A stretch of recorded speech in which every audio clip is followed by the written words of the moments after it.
महिलाओं को निर्वस्त्र किया जाता था और 0 से 20 डिग्री सेल्सियस नीचे तापमान पर बर्फ के पानी में धकेल दिया जाता था। महिला बेहद ठंडे पानी में कांप रही थी। दबवर्स द्वारा संचालित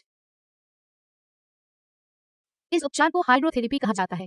इस और फीमेल मेंटल हॉस्पिटल में बहुत से ऐसे कंट्रोल्स हैं। जब तक वे डॉक्टरों की बात नहीं सुनते थे, तब तक उन्हें एक बीमारी के रूप में माना जाता था और सभी प्रकार के क्रूर उपचार के अधीन किया जाता था। मरीजों को सहन करना पड़ा।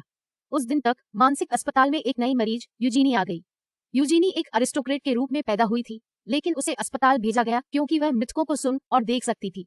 इसलिए उसे उसके सामान्य माता पिता द्वारा एक मानसिक संस्थान में भेजा गया था। अस्पताल में भर्ती होने के बाद यूजीनी को नग्न कर दिया गया और पूरे शरीर की जांच से गुजरने के लिए मजबूर किया गया, यह सुनिश्चित करने के बाद कि वह किसी भी बीमारी से मुक्त थी। यूजीनी को 3 देखभालकर्ताओं की सतर्क नजर के तहत छात्रावास में ले जाया गया।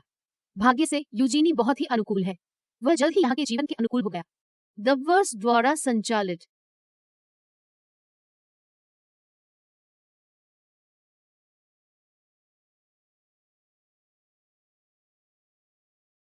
अन्य लोगों को भागने के रास्ते में पाया गया और उन्हें दूर ले जाने और इलाज करने के लिए मजबूर किया गया। समय के साथ अस्पताल में अनगिनत टॉर्चर मेथड के अंदर वे धीरे धीरे पागल होते जाते हैं और इस मेंटल हॉस्पिटल का मकसद है कि जब रोगी यहाँ आते हैं तो उन्हें बीमार समझा जाए। दबवर्स द्वारा संचालित दबवर्स द्वारा संचालित अब उसके लिए एकमात्र रास्ता यह था कि वह साबित कर दे कि वह वास्तव में मृतकों को सुन और देख सकती है और वह मानसिक रूप से बीमार नहीं है। इसलिए यूजीनी हेड नर्स जेनेविव के पास गई। उन्होंने जेनेविव की मृत बहन का जिक्र करके शुरू की। यूजीनी ने जेनेविव को मनाने के लिए उनकी बहन की शारीरिक विशेषताओं को भी सटीकता से बताया। उसके शरीर पर छोटे से जंग चिन्ह भी सटीक है। दबवर्स द्वारा संचालित उसने परवाह नहीं की। हालांकि यूजीनी के शब्दों से उसे पता चला कि यूजीनी एक पेशेवर नहीं थी। उसने उपस्थित डॉक्टर से बात करके यूजीनी को बाहर भेजने की व्यवस्था करने को कहा, लेकिन जिम्मेदार डॉक्टर को यूजीनी को रखना था क्योंकि वह बहुत हॉट थी। वह यूजीनी का ब्रेनवॉश करता रहा। जो कोई भी भूत देख सकता है वो पागल नहीं। यूजीनी ने तुरंत जवाब दिया, कल एक लड़की ने कहा कि वह भगवान को देख सकती है। आप उससे सवाल नहीं करते। मैं भूत देख सकती हूँ, इसलिए मैं मनोवैज्ञानिक हूँ। उपस्थित चिकित्सक गुस्से में था। उसने तुरंत जेनेविव से कहा कि वो यूजीनी के लिए रात के जासूसी उपचार की व्यवस्था करे, लेकिन यूजीनी कठिन है। वह जल्दी ठीक हो गया।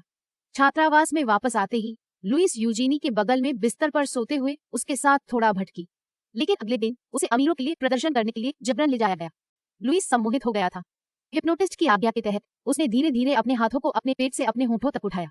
उसकी अभिव्यक्ति ने नोबल्स को मजबूर कर दिया, लेकिन अगले ही पल जैसे उत्तेजित होकर लुइस जमीन पर गिर गया। उसका शरीर अनियंत्रित रूप से दोनों तरफ लटक रहा था। उसके अंगों में ऐंठन होने लगी। यह दृश्य तुरंत नोबल्स की ध्यान आकर्षित कर लिया। वे सब देखने के लिए उठे। उनकी नजरों में लुइस सिर्फ मनोरंजन के लिए एक क्लाउन थी। उन्हें नहीं पता था कि लुइस को हिप्नोटिस्ट की वजह से सीजर हो रहा था। इस दौरान यूजीनी ने असाइलम से बचने के लिए जेनेविव को फिर से ढूंढ लिया है। यूजीनी जेनेविव को अपनी बहन से बात करने की अनुमति देती है, लेकिन उसकी जगह यूजीनी उसे छोड़ने में मदद करेगी। जेनेविव अपनी बहन की याद में सहमत हो गई। वे एक खाली कमरे में आए। जल्द ही यूजीनी चैनलिंग कर रहा था। वह अपना सिर अपने हाथों में रखकर भूत का एहसास महसूस करती थी। समय दूर जा रहा है। मुझे नहीं पता कि यूजीनी ने आवाज कब निकाला। जब जेनेविव का सब्र टूटने वाला था, तब यूजीनी के शरीर में संघर्ष शुरू हो गया। उसकी सांसें तेज हो गईं। जेनेविव तुरंत यूजीनी के पास गई और पूछा कि क्या साइकिक सफल रही थी, लेकिन यूजीनी ने कड़ी नजर के साथ कहा, तुम्हारे पिता मुसीबत में है। दबवर्स द्वारा संचालित जेनेविव को समझ नहीं था। वह जल्दी से घर जा रही थी। जब वह दरवाजा खोली तब उसके पिता रसोई में नहीं थे। उसे चिढ़ आई थी कि वह इतनी जल्दबाजी में यूजीनी पर विश्वास कर बैठी थी, लेकिन फिर उसने मेज पर खूनी रैक देखा। जेनेविव जल्दी से दूसरी मंजिल पहुंच गई। निश्चित रूप से उसने अपने पिता को नाक से खून बहते हुए देखा। दबवर्स द्वारा संचालित एक हादसा टल गया। दबवर्स द्वारा संचालित वह वाकई में यूजीनी को असाइलम से भागने में मदद करना चाहती है, लेकिन जेनेविव पर्याप्त शक्तिशाली नहीं है। वह सिर्फ यूजीनी को रिहा नहीं कर सका, तो उसने डीन के पास जाकर उससे मदद मांगी। दबवर्स द्वारा संचालित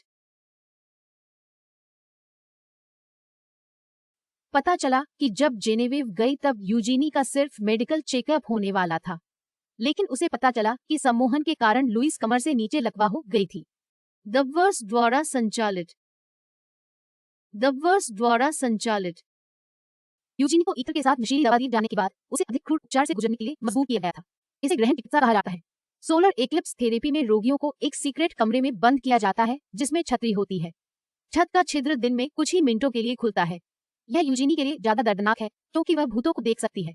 छोटे कक्ष में यूजीनी को पतन के बिंदु तक यातना दी गई थी। दबवर्स द्वारा संचालित जेनेविव का कहना है कि वो निश्चित रूप से यूजीनी को बाहर ले जाएगी। जेनेविव ने डीन से मिला, जिसने अनुरोध किया कि यूजीनी को एक आम वार्ड में वापस भेज दिया जाए। यह एक अप्रत्याशित खबर थी। कुछ दिनों में आश्रय में एक गाला बॉल होगा। उस समय कई नोबल्स भाग लेने का चुनाव करेंगे। यूजीनी को भागने में मदद करने के लिए एक योजना का जन्म हुआ। अस्पताल में वार्षिक उत्सव का गला बॉल होगा। तथाकथित पागल महिलाओं के समूह को सभी बड़पन की पसंद के कपड़े पहनाए गए और उन्हें प्रस्तुत किया गया।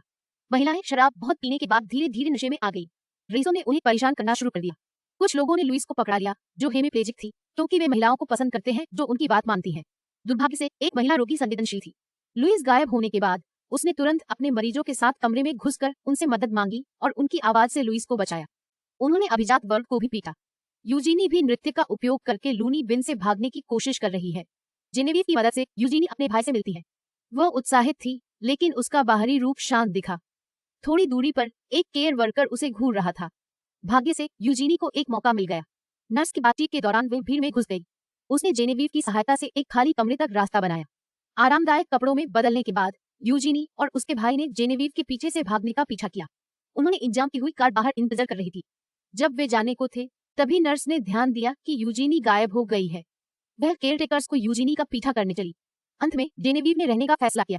डबवर्स द्वारा संचालित यूजीनी को जेनेविव की अनुमति से गाड़ी में बैठना पड़ता है, जिससे वह अनिच्छा छोड़कर चली जाती है। अंत में यूजीनी को भागने देने के लिए जेनेविव को एसाइलम में मानसिक रोगी के रूप में भेज दिया गया। यूजीनी अपने परिवार के पास वापस नहीं आई।